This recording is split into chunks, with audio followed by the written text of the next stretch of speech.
Estamos começando o penúltimo programa, o programa 29 da série Paulo Freire Vivo para a TV UFPB.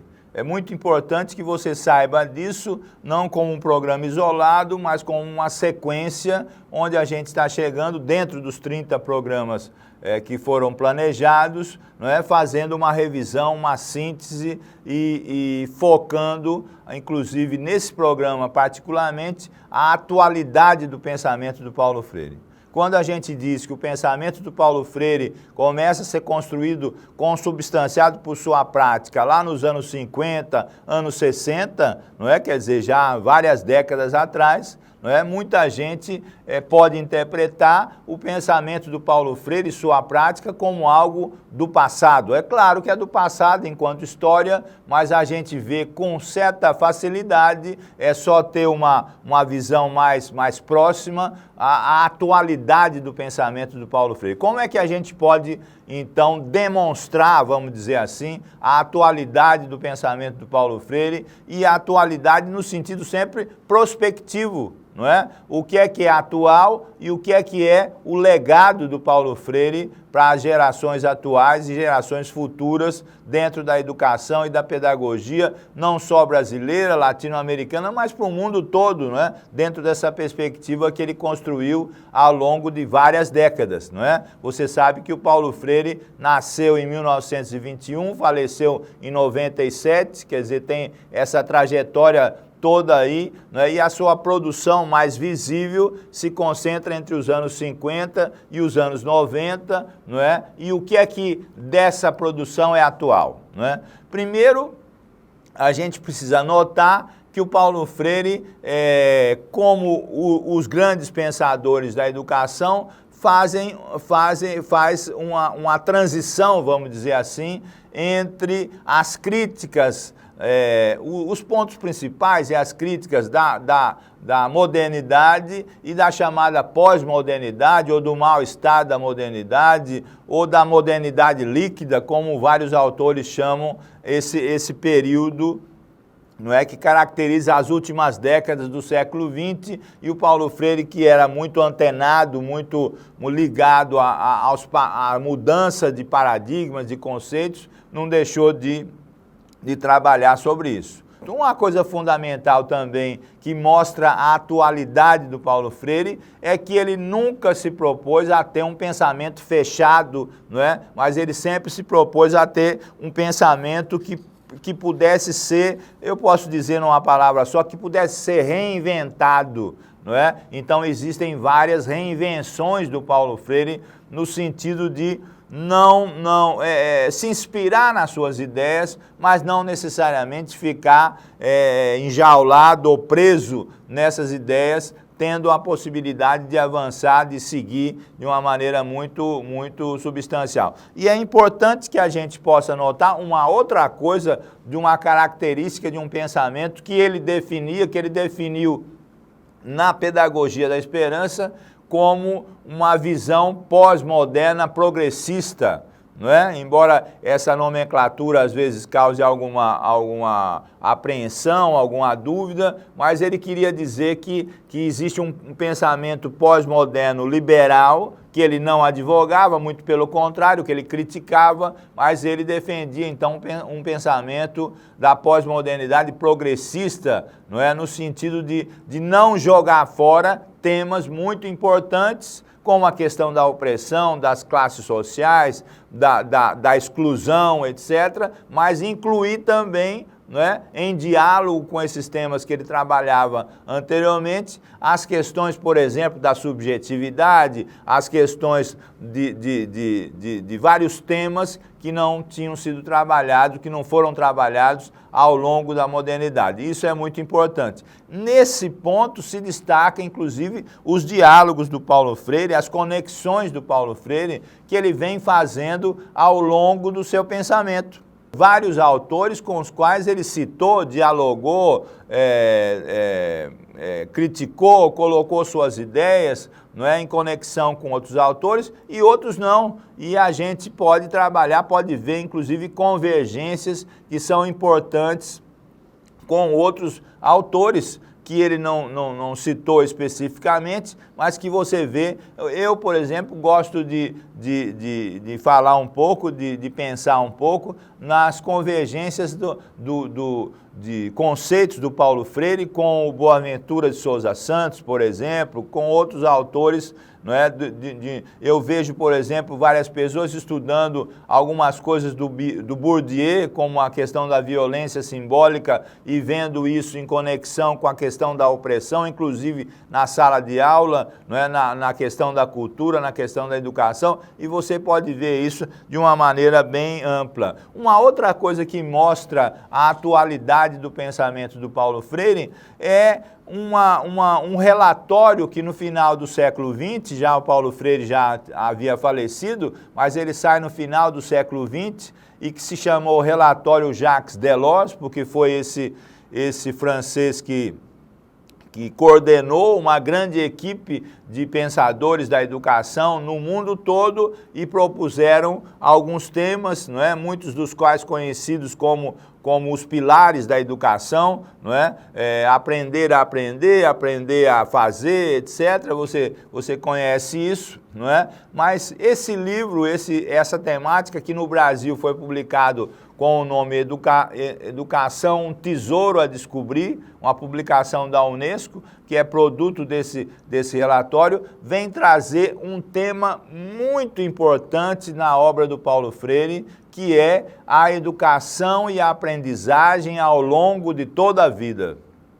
Você sabe que essa temática é central dentro das ideias do Paulo Freire, não é? Desde o começo, ele colocou a educação como um direito não só das crianças, mas também dos jovens e dos adultos, não é? Hoje a gente fala também dos idosos, não é? Nesse sentido.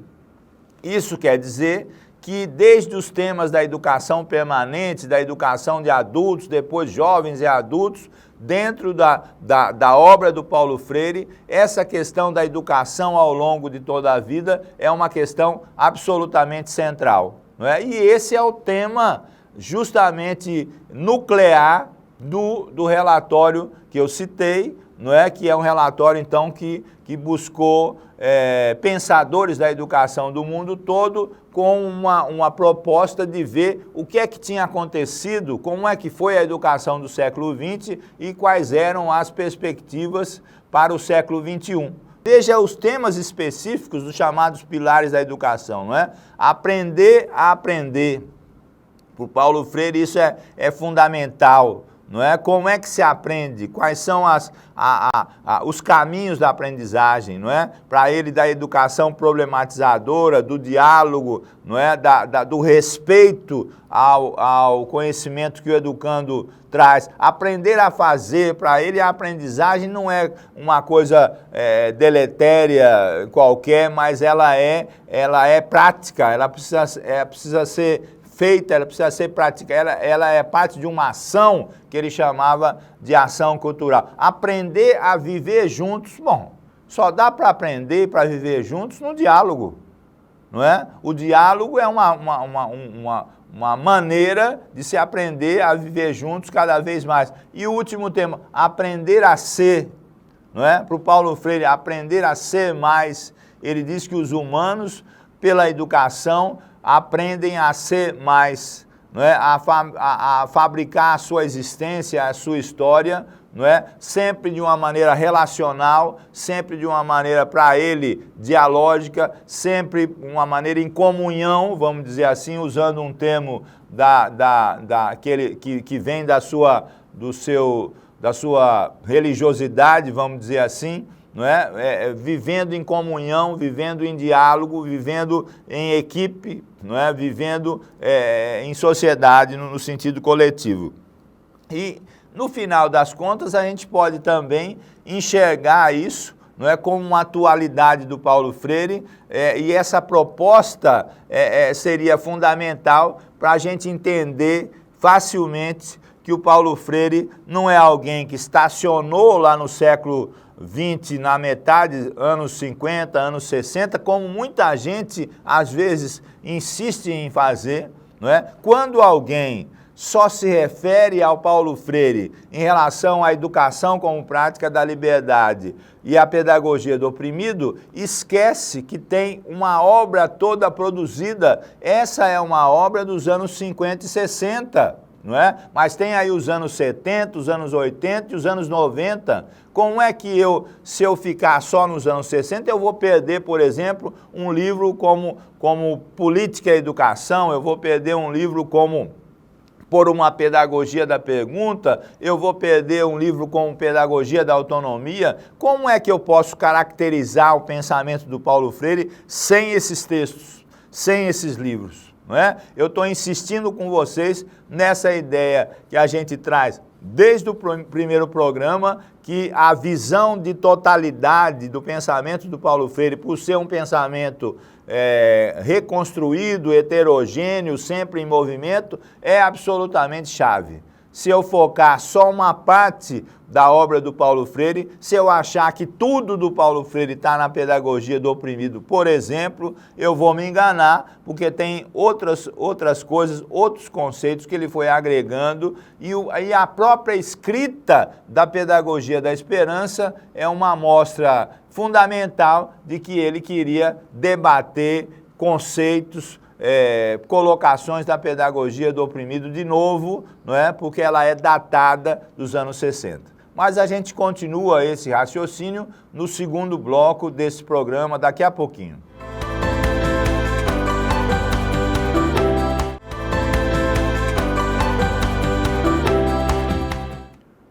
Nesse segundo bloco, então, nós estamos focalizando em especial, não é, a atualidade do pensamento do Paulo Freire, não é, e não só a atualidade, vamos dizer, parada, estacionada, mas uma atualidade prospectiva, no sentido de continuidade. Isso é fundamental, não é? Eu estou repetindo porque eu queria insistir muito com você nesse ponto. Na medida que a gente pensa o Paulo Freire como alguém parado lá nos anos 60 e só lê, por exemplo, a pedagogia do oprimido, por mais importante que ela seja, a gente tem uma visão parcial do Paulo Freire.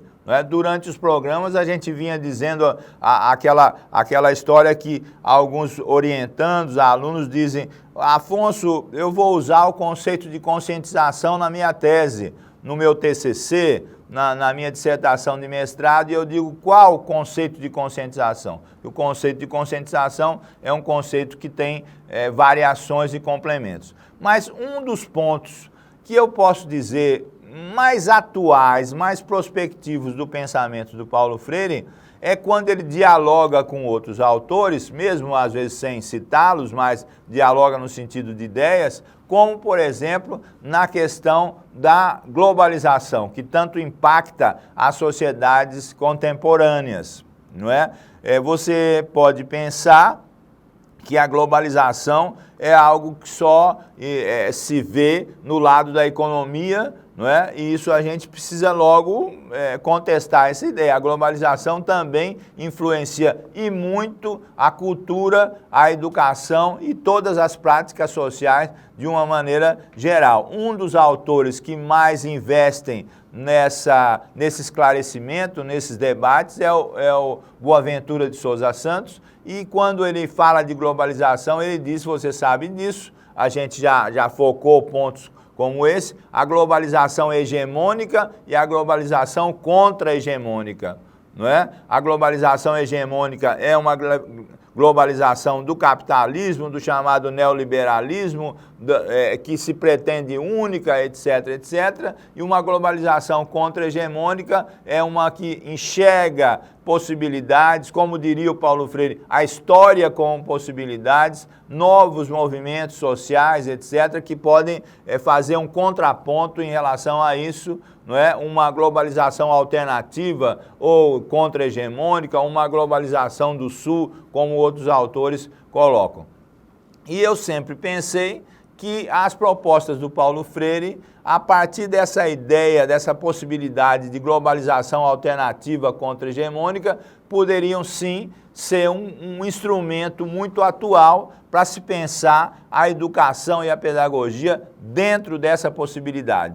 dentro dessa possibilidade contra-hegemônica. Nesse sentido, eu penso que o Paulo Freire constrói o que a gente podia chamar também de uma pedagogia social, que é um contraponto, vamos dizer assim, a uma pedagogia, uma educação que são muito marcadas pela globalização e pela padronização curricular que a gente já tratou em programas anteriores. Que conceitos são esses que a gente pode usar para pensar uma educação como antítese, como contraposição a uma globalização excludente? É só você buscar os conceitos do Paulo Freire que a gente veio trabalhando ao longo desses programas, não é? Primeiro, o Paulo Freire diz que não existe educação neutra, mas a educação é sempre política, ela não se separa da política, da sociedade, da economia, etc. Isso é fundamental você entender. Para o Paulo Freire, não existe nada inexorável que tenha um sentido só na história, por isso ele vem propor alternativas, diálogo, não é? Contraposições, isso é fundamental para a gente entender. Por outro lado, Paulo Freire diz que os homens e as mulheres estão sempre se reconstruindo, não é? Num sentido, ele gosta de usar um conceito como hominização. E nessa reconstrução, onde a educação tem um papel fundamental, a questão da conscientização para ele é absolutamente fundamental. Veja que nesse começo, só nisso, a gente já coloca vários conceitos do Paulo Freire. Mas para o Paulo Freire, a educação, antes de mais nada, como ele colocou num título do seu livro, é uma prática da liberdade, ou deve ser uma prática da liberdade. Você sabe que discussões atuais tentam descaracterizar isso ou colocar isso num outro patamar, e isso é uma coisa muito importante da gente entender, não é? Essa questão já tinha sido colocada desde o método Paulo Freire, não é? Com os ciclos de cultura, com o respeito à cultura dos educandos, não é? Com a questão fundamental que é, durante esse processo, construir a consciência crítica, não é? Numa proposta que inclui liberdade e libertação, não é? Que são conceitos diferentes, um mais existencial e outro assim, no sentido mais individual, não é? E o outro mais coletivo, que vem da chamada teologia da libertação. Por outro lado, essa questão fundamental para o Paulo Freire, a globalização excludente é uma forma de opressão, é uma forma de continuidade de opressão. E você sabe que ele trabalha com isso desde a pedagogia do oprimido como forma fundamental, não é? Dentro disso, uma das formas de opressão é a forma de dominação do conhecimento, não é? Por isso que a gente chamou tanta atenção num fato básico que, para o Paulo Freire, as camadas populares, as camadas oprimidas, excluídas, têm 3 direitos básicos fundamentais ao conhecimento, que é conhecer melhor o que já conhecem, não é?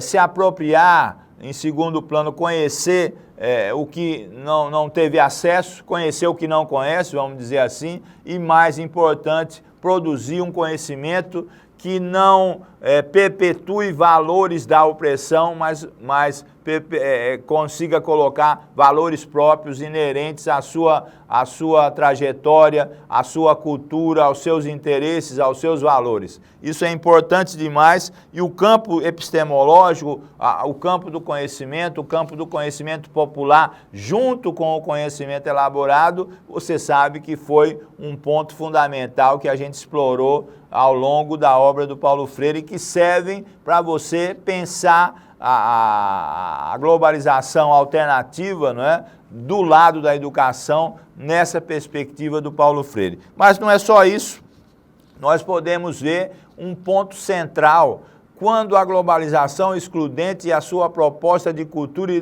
de educação pensam num mundo, numa direção só, numa trajetória só, sem alternativa, como se fosse uma história inexorável. O Paulo Freire vem pensar na história como possibilidade e numa educação problematizadora que seja contra uma educação dos depósitos de conhecimento, da educação bancária. Uma educação que problematize a realidade através dos seus conteúdos, não é, escolares ou não escolares, e que traga isso como um ponto fundamental que você pode acompanhar nesse roteiro que a gente vem traçando aí das ideias do Paulo Freire, não é? Essas ideias, então, remetem a gente para várias pedagogias, vamos dizer assim, ou para várias temáticas dentro de uma mesma pedagogia que ele vem trazendo quando ele fala de uma pedagogia que é carregada de esperança,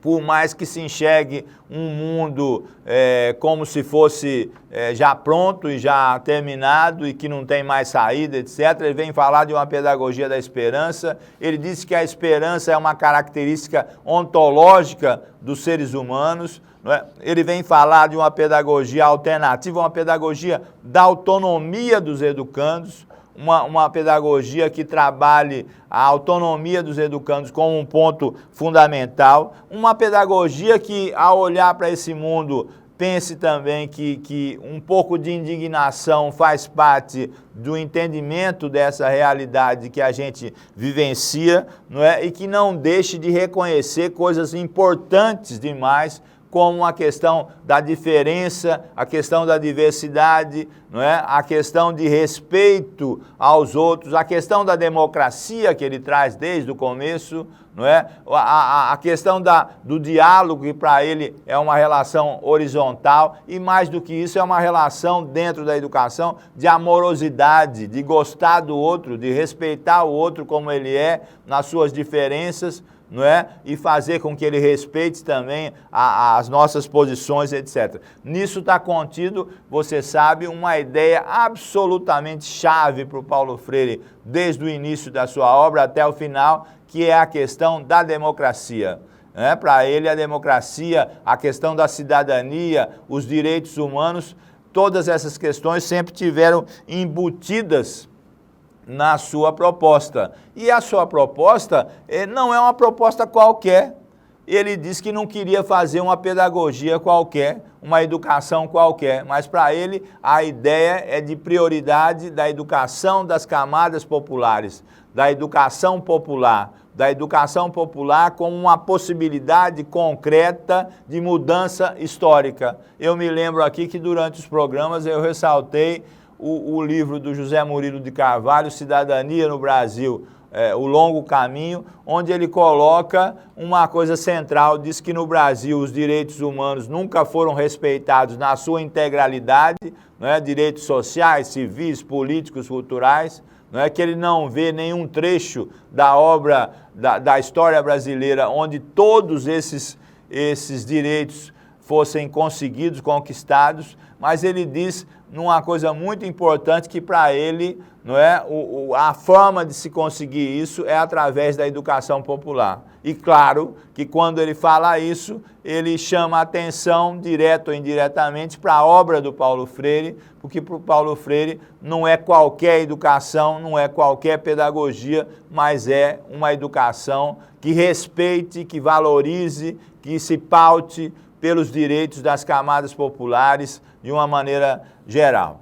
O pensamento do Paulo Freire tem uma história muito interessante, muito importante e que eu gostaria de mais uma vez recomendar que você veja essa história como um todo e não em partes, não é? Mas ao mesmo tempo você vê uma concretude disso, uma atualidade disso em pleno século XXI. Não é? Se é verdade que a ênfase do Paulo Freire começa lá nos anos 50 e 60, depois anos 70, 80, 90 do século passado, essa pedagogia e essa proposta de esperança, de autonomia, de amorosidade, de diálogo, de diversidade, de libertação, etc., transcende o século XXI, transcende o século atual, não é? Porque ela vai andar por muito tempo, e isso é fundamental que a gente entenda como um todo, não é? A história, a atualidade e mais uma vez eu agradeço o seu acompanhamento e chamo a atenção para que a gente possa entender esse final desses programas, desses 30 programas, no próximo, que vai ser o último, não é? Onde a gente vai focar tanto o legado do Paulo Freire como as conexões das suas ideias com outros autores. Eu agradeço e mais uma vez chamo a atenção para a nossa continuidade.